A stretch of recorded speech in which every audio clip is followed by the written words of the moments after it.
Court ने नवजोत सिंह सिद्धू ਨੂੰ 1 ਸਾਲ ਦੀ कैद की सज़ा सुनाई है। पर तुहानूं दस दईए कठोर कारावास की सज़ा सुनाई है, यानी कि सख्त कैद। आम लोगों जो सज़ा होंदी है, जिस तरह अपना सज़ा पूरी करते हैं, कैदी सज़ा पूरी करते हैं, उस नालों कुछ वक् होने वाली है। नवजोत सिंह सिद्धू वालों कट्टी जान वाली है सज़ा। 1 साल की सज़ा सुप्रीम कोर्ट ने रोड रेज मामले दे विच सुनाई है। 34 साल पुराना मामला 1988 का यह मामला, जिस विच नवजोत सिंह सिद्धू ने एक बजुर्ग के हाथ चक्या 65 साला गुरनाम सिंह ते, जिस तो बाद उन्हां दी मौत हो जाती है। 2 साल पहले रिव्यू पिटिशन दायर की सी। परिवार ने मामला दोबारा उठता है और हुण सुप्रीम कोर्ट ने नवजोत सिंह सिद्धू के खिलाफ फैसला लेंदे होए उन्होंने 1 साल की कठोर सज़ा सुनाई है, कठोर कारावास। यानी कि नवजोत सिंह सिद्धू नूं जेल दे विच अजिहे काम करने पैणगे जो शायद उन्होंने अपनी पूरी जिंदगी दे विच ना कीते होण। पहली गल तां इह तुहानूं दसदी कि जो कठोर कारावास की सज़ा होंदी है, जे 1 साल की सज़ा कैदी नूं सुनाई जाती है तो 2 महीने एकांत कैद दे विच उन्हां नूं रखिया जांदा है, जिसका मतलब 2 महीने किसी नूं नहीं मिल सकते। कोई बाहरला बंदा आके उन्हां नूं नहीं मिलेगा, कोई सिपाही कोई कैदी उन्हां दे नाल नहीं होवेगा। अजिही जगह दे विच उन्हां नूं रखिया जाएगा जिसके आस पास कुछ ना होवे, यानी कि अपने मनोरंजन दे लई, अपना दिल लगाउण दे लई उन्हां नूं कुछ भी नहीं दिता जाएगा। तो मनोरंजन का कोई साधन नवजोत सिंह सिद्धू कोल नहीं होवेगा और बाकी दे जिहड़े काम ने वो सारे उन्हां नूं आप करने पैणगे और जेल प्रशासन दसेगा कि नवजोत सिंह सिद्धू किहड़ा काम करन। कठोर कारावास यानी कि सख्त कैद की सज़ा नवजोत सिंह सिद्धू नूं सुनाई गई है। सख्त कैद का मतलब 2 महीने कल्ले रहना पवेगा। नवजोत सिंह सिद्धू नूं मेहनत वाले काम कराए जाएंगे। हालांकि इत्थे तां ऐशप्रस्ती की जिंदगी जींदे रहे ने नवजोत सिंह सिद्धू, कोई काम शायद ये आप नहीं किया होवेगा जो हुण जेल दे विच जाके सलाखा दे पिछे ये काम सारे आप करने पैणगे। अदालत की हिदायतां ते जेल प्रशासन वालों वक्-वक् तरह के काम दिते जाणगे। इन्हां कामां चों सफाई का काम भी नवजोत सिंह सिद्धू करनगे, माली का काम भी करना पएगा, पेंट का काम भी करना पएगा, पत्थर तोड़ने, रसोई का काम, वेल्डिंग, ये सारे काम नवजोत सिद्धू नूं हुण करने पैणगे और जेल प्रशासन वालों सख्त मेहनत कराई जाती है और रोजाना के आधार पर मेहताना भी दिता जाता है। एकांत कैद दे विच भी उन्हां नूं रखिया जाएगा। 2 महीनों लिए एकांत कैद दे विच रहणगे सिद्धू और मनोरंजन लिए कोई साधन नवजोत सिंह सिद्धू नूं मुहैया नहीं कराया जाएगा। तो अजिहे काम जो नवजोत सिंह सिद्धू ने अपने हुण तक की उम्र दे विच नहीं कीते होणगे, सारे कामां नूं हत्थ पाना पएगा। 1 साल जेल की रोटी खाण दे नाल नाल, जेल की हवा खाण दे नाल नाल हुण नवजोत सिंह सिद्धू नूं अजिहे काम करने पैणगे जो उन्हां दे महलां दे विच मजदूर करदे ने, जिहड़े नौकर चाकर उन्हां दे घरां विच जिहड़े काम करदे ने, नवजोत सिंह सिद्धू नूं हुण अजिहे काम जेल दे विच करने पैणगे। तुहानूं दसदी कि चाहे सफाई का काम होवे, चाहे माली का काम होवे, चाहे पेंट करन दा काम होवे, चाहे पत्थर तोड़ने होण, चाहे रसोई का काम होवे, चाहे वेल्डिंग का काम होवे, सारे काम नवजोत सिंह सिद्धू हुण जेल दे विच आप करनगे। हालांकि कल ही सरेंडर होना सी नवजोत सिंह सिद्धू ने, पर क्यूरेटिव पिटिशन बारे जो वकीलों के नाल गल हुंदी है तो फैसला लिया जाता है कि क्यूरेटिव पिटिशन भी दायर की जाएगी ताकि पटियाला अदालत दे विच सरेंडर होणगे नवजोत सिंह सिद्धू और उस तो बाद जो जेल जाणगे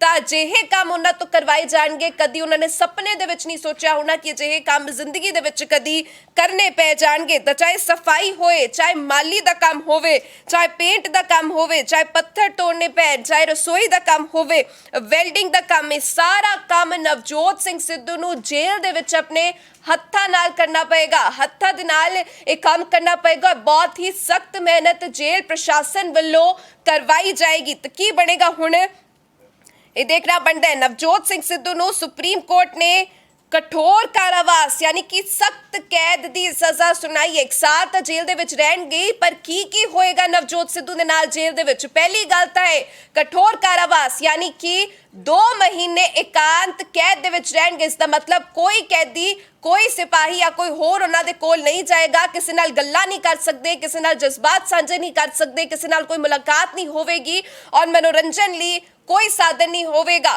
तो कल्ले रहणगे नवजोत सिंह सिद्धू जेल दे विच पहले 2 महीने, जिस तरह जो IPC की धारा के मुताबिक जो नियम कहते हैं उसके मुताबिक सख्त कैद दे विच 1 साल की जो सज़ा हुंदी है तो 2 महीने तक एकांत कैद दे विच रहना पैंदा है। साडे IPC दे धारा दे की नियम ने सुप्रीम कोर्ट वालों जो सख्त कैद की सज़ा सुनाई गई है इस दे विच नवजोत सिंह सिद्धू नूं की करना पेगा वो तुहानूं दस रहा है।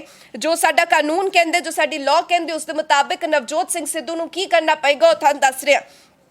मेहनत वाले काम कराए जाएंगे, अपने काम भी नवजोत सिंह सिद्धू नूं आप करने पैणगे। अदालत दी हदायतां ते जेल प्रशासन वालों वख-वख तरह दे काम दिते जाएंगे, चाहे सफाई दा काम होवे, माली दा काम होवे, पेंट दा काम होवे, वो सिद्धू आप करनगे। पत्थर तोड़ना, रसोई दा काम, वेल्डिंग और अजिहे काम जो शायद उन्होंने सपने विच भी नहीं सोचा होएगा कि जिंदगी च कदी करना पेगा, सारे काम जेल दे विच कराए जाएंगे। हालांकि फर्क हुंदा है आम लोगों नूं जो आम कैदियों नूं जो जेल हुंदी है और उस तो इलावा जेकर कठोर कारावास की सज़ा यानी कि सख्त सज़ा जो सुनाई जाती है तो इन्हां दोनों दे विच अंतर हुंदा और अंतर यह हुंदा है कि जदों IPC की धारा के तहत जो नियम उलीके गए ने उन्हां बारे तुहानूं दस रहा कि इसके तहत जेकर किसी नूं कठोर कारावास यानी कि सख्त कैद की सज़ा सुनाई जाती है तो कैदी 1 साल ही जो सज़ा सुनाई जाती है तो 2 महीने तक उसनूं एकांत कैद दे विच रखा जाता है, जिसका मतलब कोई उन्हां दे नेड़े नहीं आएगा, किसी दे नाल मुलाकात नहीं होएगी, किसी दे नाल गलबात नहीं होएगी, कल्ले रहणगे सिद्धू जेल दे विच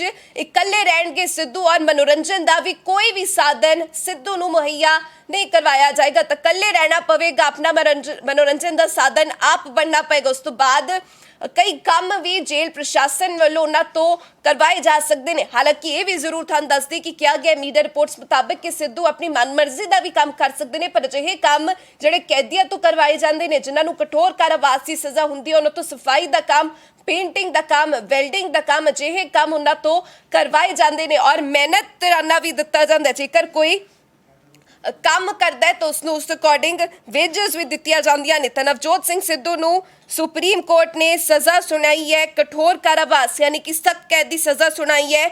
34 साल पुराना ये मामला और उसदे विच हुण जेल जाणगे नवजोत सिंह सिद्धू और जेल दे विच उन्हां दी जिंदगी किहो जी होएगी, की काम होणगे, की नहीं कीता जावेगा, सारा तुहानूं विस्तार दे विच दस रिहा कि नवजोत सिंह सिद्धू हुण जेल दे विच रह के की करनगे, केड़े काम नवजोत सिंह सिद्धू नूं जेल प्रशासन वालों करवाए जाएंगे, की काम उन्होंने करने पैणगे। हालांकि मीडिया रिपोर्ट्स कुछ ये भी कह रही ने कि नवजोत सिंह सिद्धू अपनी मन मर्जी तक भी काम कर सकते हैं, पर वो नियम दस रहा जो IPC के तहत उलीके गए ने कि केड़े काम एक कैदी करता है जो उसको सख्त कैद की सज़ा सुनाई जाती है। जो कठोर कारावास यानी कि सख्त कैद की सज़ा सुनाई जाती है तो उस वक्त एक कैदी नूं की करना पैंदा, सारियां तुहानूं चीज़ां दस रहा। तो हुण पहले क्रिकेटर फिर सियासतदान और हुण जेल की हवा खाणगे नवजोत सिंह सिद्धू। कई अजिहे काम उन्होंने करने पैणगे जो शायद उन्होंने अपने घर विच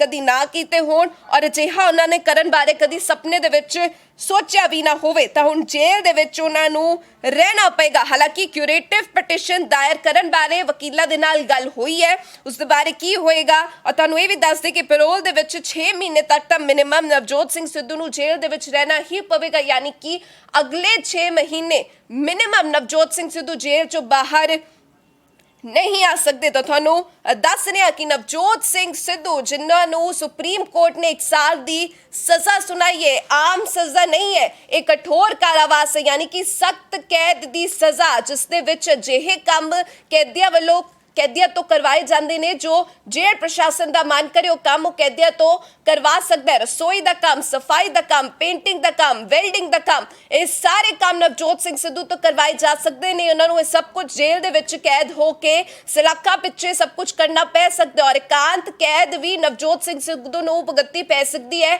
इकल्ला भी रहना पवेगा इस करके क्योंकि सख्त सज़ा दे विच अजिहे नियम उलीके गए ने जिस दे विचों जाना पैंदा है। कैदी नूं जदों सख्त कैद की सज़ा सुनाई जाती है तो सारे काम उसनूं करने पैंदे ने। तो नवजोत सिंह सिद्धू दे नाल जुड़ी वड्डी खबर है, सुप्रीम कोर्ट ने उन्हां नूं सख्त कैद की सज़ा सुनाई है। 34 साल पुराना यह मामला बेहद पखिया और हुण अज पटियाला जेल दे विच भेजे जाणगे सिद्धू, पटियाला अदालत दे विच सरेंडर करनगे, फिर जेल च भेजे जाणगे नवजोत सिंह सिद्धू।